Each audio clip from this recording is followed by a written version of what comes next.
तीसरा अटेम्प्ट था और फर्स्ट अटेम्प्ट में मेरा प्रीलिम्स नहीं हुआ था। फिर उसके बाद मैंने इंटरव्यू दिया, फिर उसमें फाइनल लिस्ट में नाम नहीं आया और फिर मेरा तीसरा अटेम्प्ट था और दूसरा इंटरव्यू था। फर्स्ट लिस्ट में जब आपका नाम नहीं आया, परिवार के लोगों का क्या सहयोग रहा? आपको थोड़ा निराशा तो ज़रूर लगी होगी।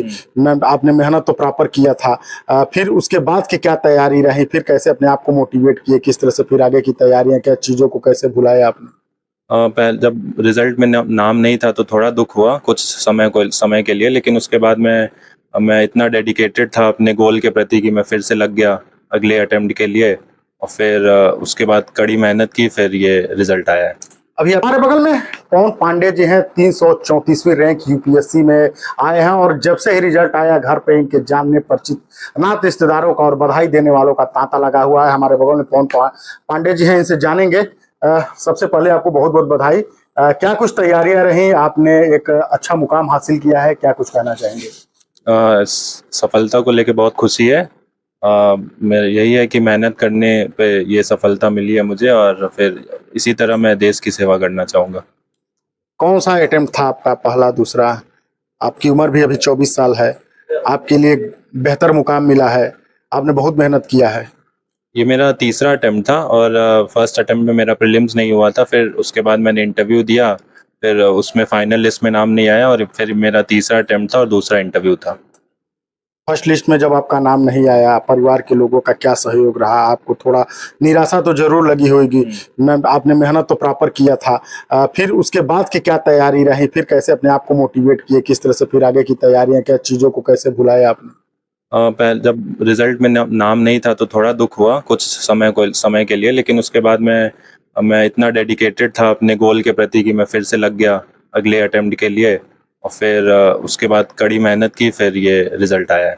अभी आपके परिवार में कौन-कौन है? माता पिता हैं और फिर 2 बहनें हैं। एक बहन एमएससी केमिस्ट्री से उन्होंने ग्रेजुएशन किया है, फिर दूसरी बहन डॉक्टर हैं बीआरडी मेडिकल कॉलेज। माँ-बाप का, परिवार का, बहन का किस प्रकार का सहयोग रहा इस मुकाम को पाने में? बहुत बड़ा सहयोग रहा। उन्होंने ही मुझे मेरे टफ फेजेस से बाहर निकाला और मोटिवेट किया कि तुम कर सकते हो ये।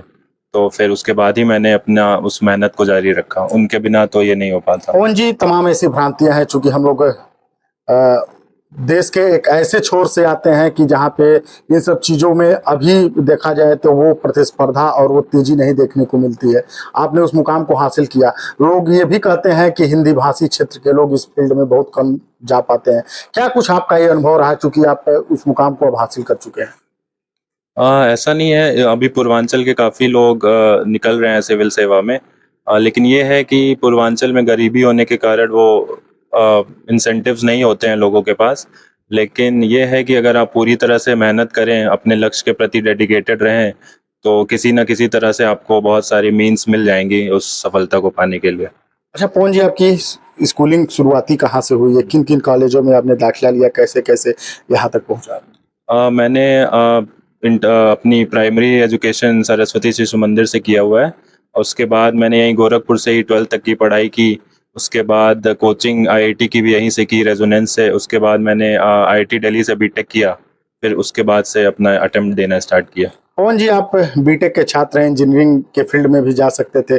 फिर क्या ऐसी जीवन में कोई घटना हुई या जीवन में कुछ ऐसा लक्ष्य लेके आप चले थे कि बीटेक करने के बाद आप सिविल के क्षेत्र में जाने का फैसला किया?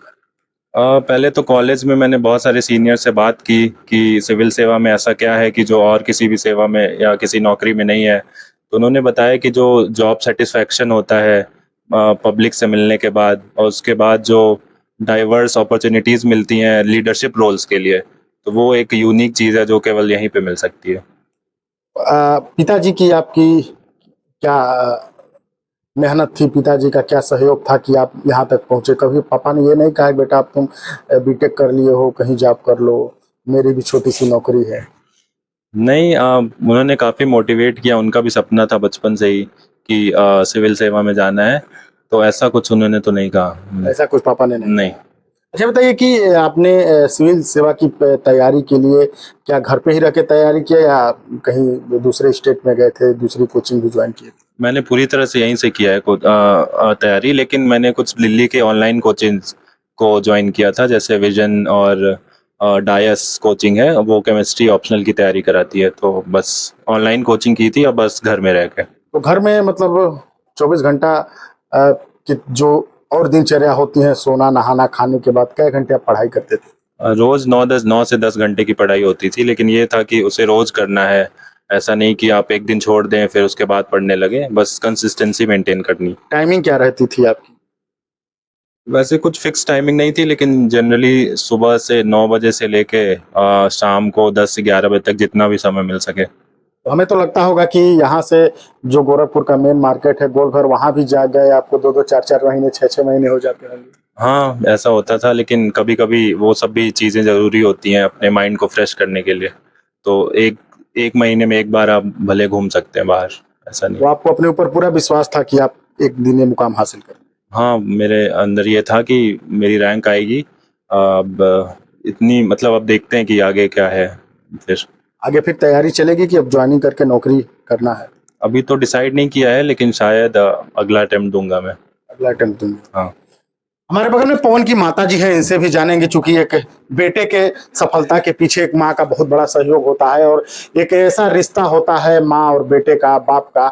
इस रिश्ते से बड़ा इस समाज और इस देश में कोई रिश्ता नहीं होता। कहने के लिए तो कुछ भी लोग कहें। माता जी, कैसा लग रहा है आपका लड़का हम एक लोग अच्छा? बहुत खुश हैं, इनके सफलता से बहुत खुश हैं। इनको मतलब हम लोग को था कि ये निकाल लेंगे, कर लेंगे, इतना था, इतना कॉन्फिडेंस था कि कर लेंगे। बेटा पहले इंजीनियर बना, अब उसके बाद एक अधिकारी बन गया है। आप लोग का किस प्रकार से सहयोग था? चूंकि घर में छोटी छोटी जरूरतें रहती हैं, लेकिन माँ बाप कहते हैं कि नहीं बेटे को डिस्टर्ब मत करो, उसको पढ़ने दो, जो है हम जाके सामान लेके आए। हाँ, हम लोग ने कभी इनको कुछ इसमें घरेलू मैटर में इन्वॉल्व नहीं होने दिया, उससे हम लोग अलग रखे इनको। कई बार ऐसा भी होता था, घर के बाहर कहीं जाना रहता होगा, बेटे को नहीं लेके जाती होंगी, लोग नाराज भी हो जाते हैं कि बेटे को नहीं लेके आई है, पढ़ाई का बहाना बना रहे हैं। हाँ, ऐसा बहुत बहुत समय आया ऐसा। हाँ, बहुत लोग नाराज हो जाते थे कि घर में रखी है, लेकिन मुझे पता था कि मैं क्यों रखी हूँ। आपके बेटे पे आपको पूरा विश्वास? पूरा पूरा पूरा भरोसा था। कैसा लग रहा है? बहुत अच्छा है, बता नहीं सकते। ये बताइए कि जब आपने सुना कि रिजल्ट निकला है, तो क्या बेटा यहीं पे था कि कहीं बाहर था? नहीं, यही थे, हम ही और ये थे, और सब आपको लोग सबसे पहले कौन बताया कि बेटा? मैं खुद, यही भी इनकी बड़ी सिस्टर है, उनको बुलाए थे हम लोग रिजल्ट देखने के लिए स्पेशली, कि आओ, वो बड़ी बेटी है मेरी, यहाँ पे आती रहती है, तो उसको बुलाया, फिर वही रिजल्ट देखी। फिर फोन कॉल्स बधाई? नहीं, तीन लोग हम लोग घर पे ही थे, एक साथ ही रिजल्ट देखे। तो फिर फोन और कॉल्स बधाइयों का तांता लग गया हाँ, होगा। सबसे सारे रिश्तेदार, सारे सब लोग शहर में ही हैं, सब लोग आए यहाँ, सब लोग मिठाई खिलाए, रात तक चला 1 बजे तक। 1 बजे तक। हाँ। पवन की माता जी थी और बगल में पवन जी हैं। आपको बता दें कि यूपीएससी का कल रिजल्ट आया। रिजल्ट आने के बाद इनके घर बधाइयों का तांता लग गया। तीसरे अटेम्प्ट में इन्होंने क्वालिफाई किया है और महज 24 साल की उम्र है पवन की। जैसा कि आप जानते हैं, महज 24 साल की उम्र में इस मुकाम को हासिल करके आने वाले भविष्य में जो और इस फील्ड में जाने वाले बच्चे उनके लिए एक प्रेरणा स्रोत होंगे। और कहीं न कहीं देखा जाए, इनको देखने के बाद बहुत सारे बच्चे ऐसे होंगे जो खुद अपने आप को ये मानेंगे कि हम भी मेहनत करते हैं तो इस मुकाम को हासिल कर सकते हैं। ऐसी खबरों के लिए जुड़े रहे हमारे साथ।